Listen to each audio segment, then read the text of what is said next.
Hi everyone, Mark here from Yala. Just coming back to you again with a few helpful hints and tips around the interview this time. So last time we did it on your CV preparation. So hopefully that went well and you're now at a stage where you're going in for an interview.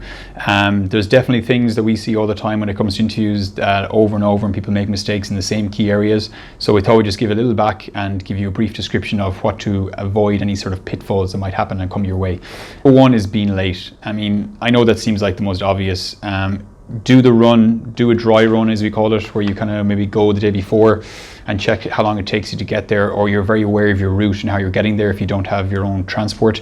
It is such a bad reflection on you going in for an interview. I mean, you have to understand this is a sales process, okay? You have one chance to sell yourself to this client.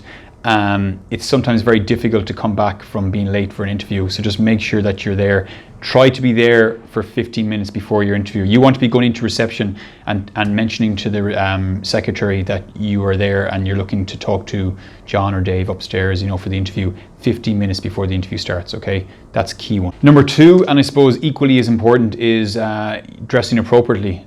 Look, I'm not going to comment on what a woman should dress when she goes for an interview. There's definitely more spectrum there with regards to what they can wear. But for a guy, I always tell every guy I've ever prepped for an interview, I've told them to please just wear a full suit with a tie, okay? Better to be overdressed than underdressed, okay? I mean, being overdressed, they might just say, oh, where are you off to? Are you going to a wedding or something like that? It's a bit of a joke, it's fine. Being underdressed, it just leaves a bad taste in everyone's mouth, okay? So just overdress and it's just the best way to do it, okay? Three, I suppose, now you've got this far, you haven't arrived late for the interview, you're dressing well, you've got your full suit on with your tie, and now you're sitting down, you've shaken hands, which is obviously very important as well. Next thing is body language, okay? So important.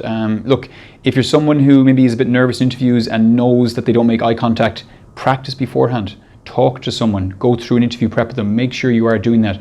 Consciously remind yourself to always be looking at them when you're talking to them. Never look at the ground. Secondly is posture. Don't slouch in the chair. Don't fold your hands. Make sure that your hands are on your thighs. I suppose that is the best thing to do. It depends on the situation. If you're at a table, make sure your hands maybe are up on the table.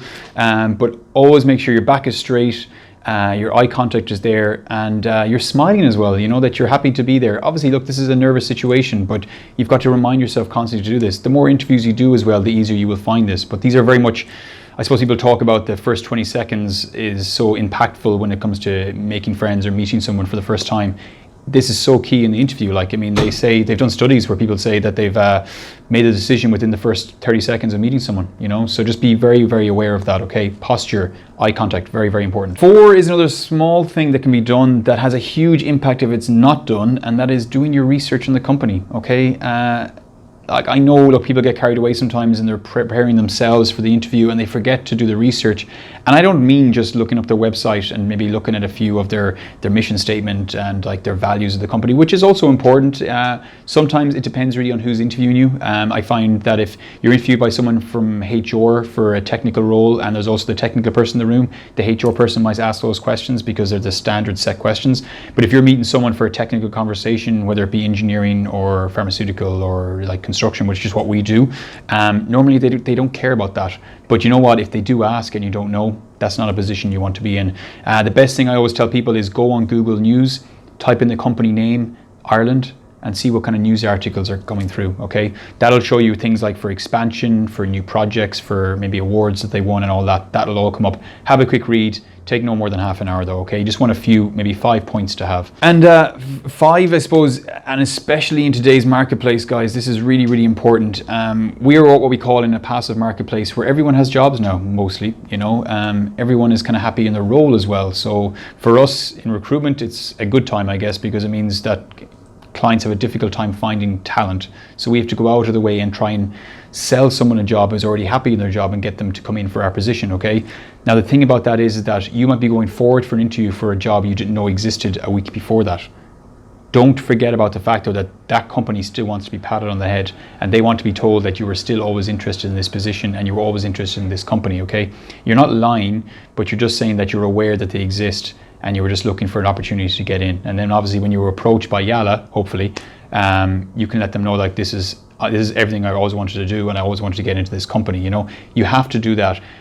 one of the worst things I've seen is that when people say, I'm looking for a job, and they mistake job but not company, if that makes sense. So they focus on, well, I've always wanted to get into an engineering job, but they forgot to say, I want to get into an engineering job within this company. That is so important, okay? It's a small little feature, but you want to make sure that the company feels like they're worthy and that you're motivated about working for them.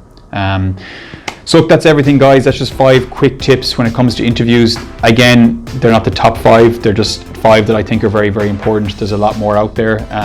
Maybe we might do part 2 in the coming months as well. But just hopefully you find them helpful. Again, if you have any questions or want to reach out to us, please reach out to myself, mark@yala.ie, or even just give us a call. You can find us on Google or on LinkedIn as well. All the best. Take care. Bye.